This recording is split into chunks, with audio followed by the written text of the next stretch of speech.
Мин бердән гаиләдә ханның кызы буларак, минем вазифам бик зур.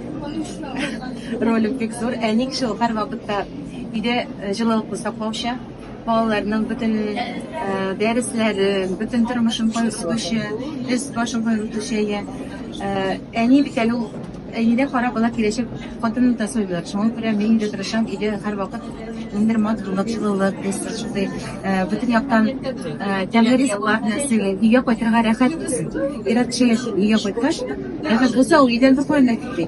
Әгәр дә инде өйдә уңайсыз булса, теге өйгә кайтасы килеп тормаса кайтмагач, шуңа күрә инде үзем дә матурларга тырышам, вакыт табырга тырышам. Алар җегетләр кач комплиментлар да әйтә, шунысы бик мөһим.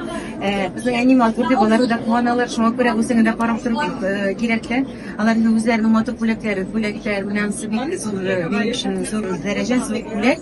Әниләр көненә инде үзләре кулдан ясаган инде аны ул хәзер үзенең бераз акчалары булгач, матур миңа бижутериялар да ала, эшләнмәләр ала. Болай менә бер яктан тәрбия бирергә тырышам, үз башлаган пешерергә өйрәнсеннәр, ирләрен дә юарга өйрәнсеннәр, чөнки ир-ат кеше күп нәрсә эшләгән яшәр.